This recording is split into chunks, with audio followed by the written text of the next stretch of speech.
It started as a miracle. Scientists had finally engineered the perfect microbe, a synthetic bacterium designed to eat plastic, break down pollution, and restore the environment. A breakthrough in biotechnology, funded by governments and corporations desperate to solve the world's waste crisis.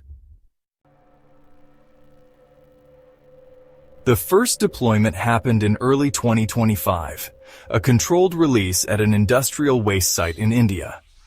The bacteria worked faster than expected, breaking down decades of plastic in just weeks instead of months. It was unstoppable. And that was the problem.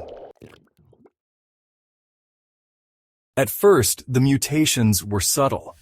Scientists noticed that the bacteria were surviving in places they shouldn't, outside their controlled environments, drifting on the wind, spreading. They were supposed to die off after consuming plastic, but instead they adapted. Then came the petroleum crisis.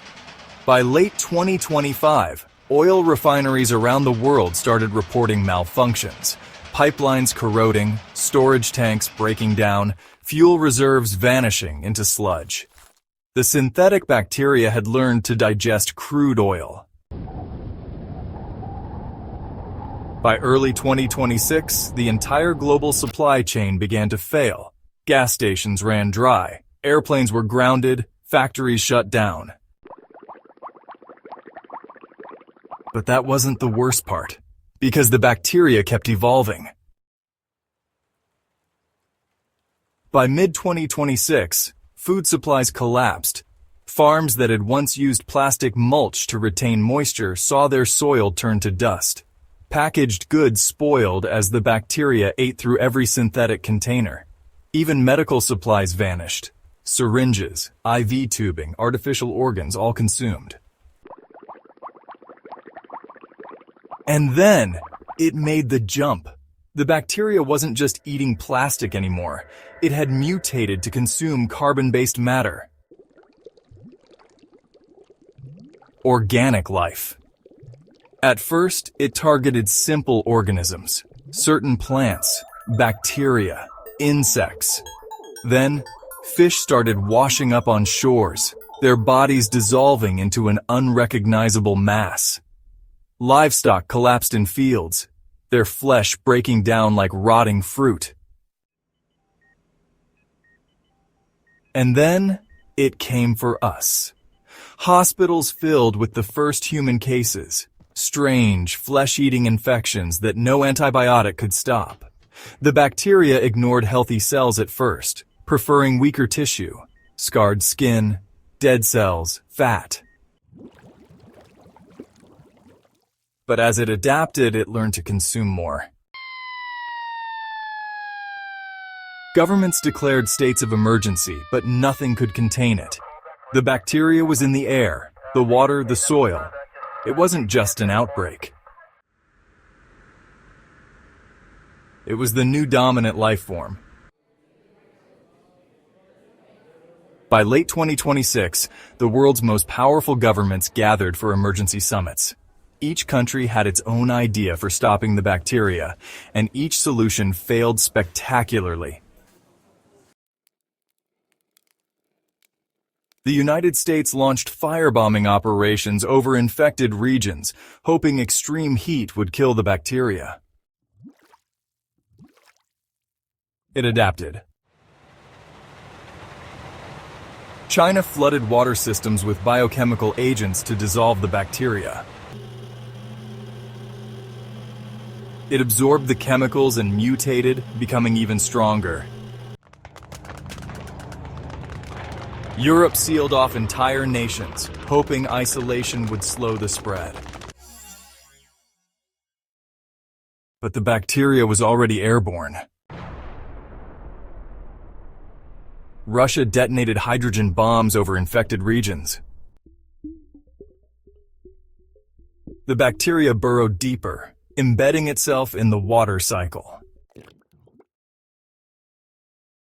By 2028, scientists designed a second microbe to prey on the first strain. But they had made the same mistake twice. The bacteria merged with its counterpart, becoming an entirely new life form, one that no longer needed any known biological material to survive. You wake up one morning and check your phone.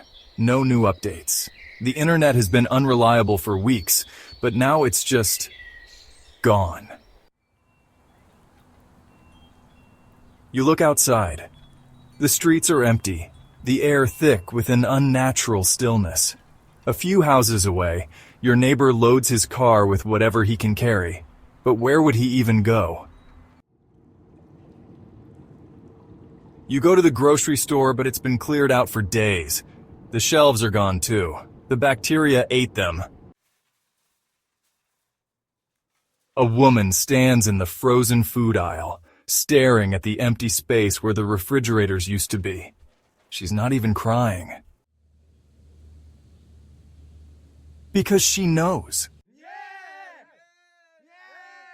You see a man with a makeshift gas mask, holding a sign that says, "Don't breathe," as if that would stop it.